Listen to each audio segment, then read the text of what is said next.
has never been more necessary to have the voice of this movement on television, because the first target that I want to concentrate on this evening is the British media. The BBC, which we called the Bush and Blair Corporation during the run-up to the Iraq War, has become the English language arm of the Israeli Defense Force during this invasion.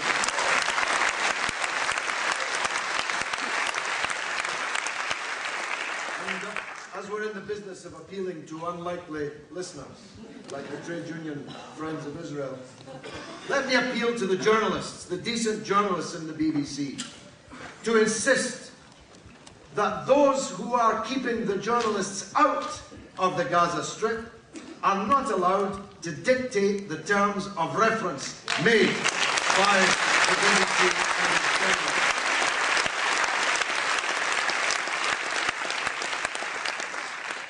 Israel is not targeting Hamas militants in Gaza. How can a warship barking its lead and fire onto a beach and beyond be said to be targeting anything? How could a tank, which were first used in the First World War and whose essential armament has not changed, it raises its barrel and it fires. How could an artillery piece, equally using essentially the same targeting as it did a century or more ago, be said to be targeting anything? And how can anybody be said to be targeting when more than 300 women and children have been killed so far in this murderous bombardment of Gaza?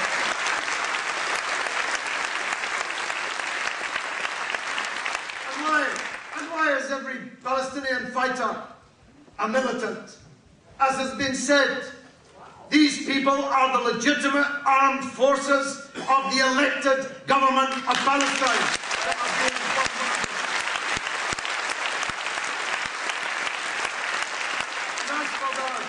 And as for their tunnels, well, they wouldn't need tunnels if they were receiving right off the assembly lines of the arms manufacturers of the United States and Great Britain the latest armory to muzzle people with.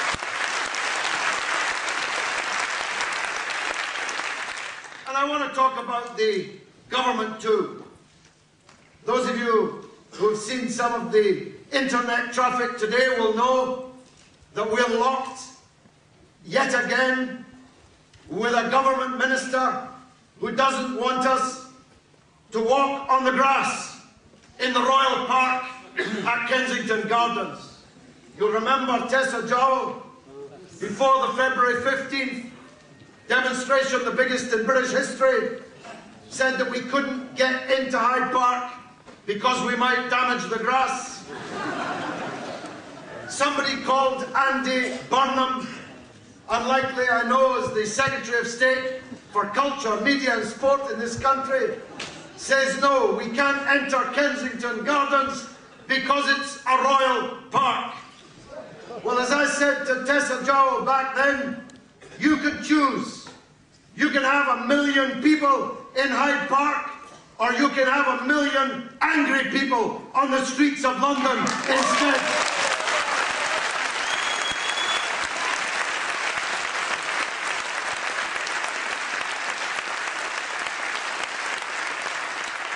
Now, I don't believe the British government understands the terrifying risks that it is running with the policy that it is pursuing.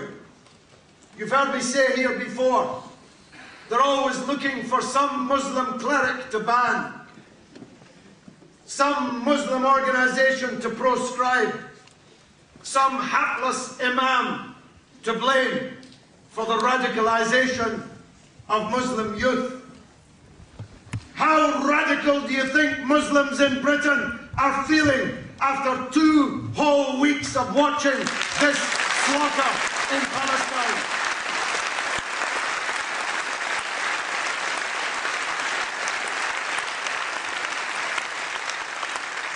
beware the weasel words of this government when you hear them say, though it took them 3 days to say it, that there should be a ceasefire. I'll tell you, the ceasefire they mean a ceasefire that sees the surrender of the legitimate resistance of the Palestinian people, the destruction of their ability to resist any further. The only moderate Palestinian for the British government is a Palestinian who follows Israel's orders.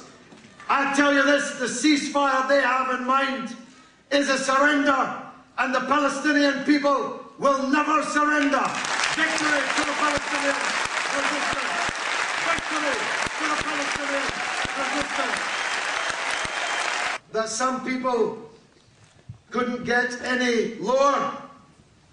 Up pops David Aronovich in the Times to virtually accuse us of anti-Semitism. Let me say this to him, he won't be here either. But he'll definitely hear about this.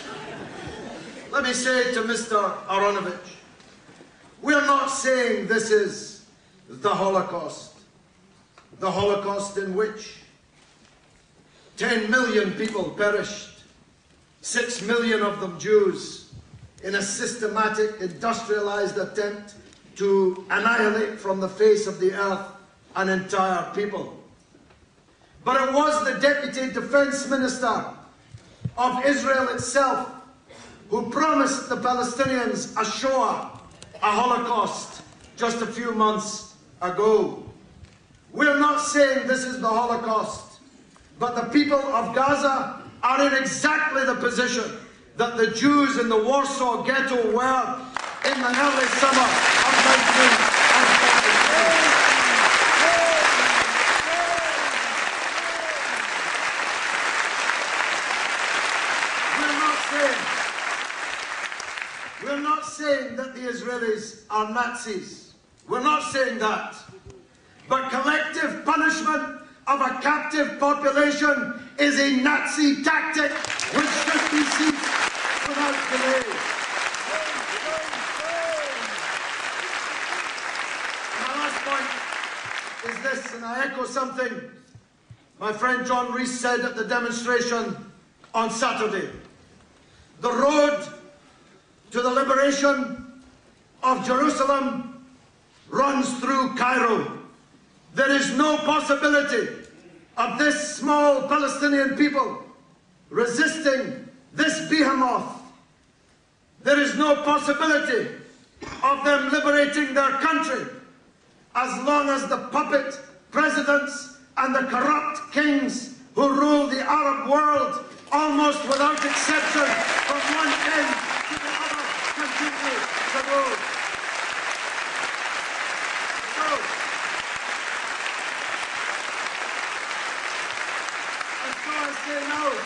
Again, what I said on Saturday. It's time for the great people of Egypt, the people of Abdel Nasser, the people of the victories of 1973, to rise up and sweep away the tyrant Mubarak, the collaborator Mubarak, the accomplice, the martyr Mubarak.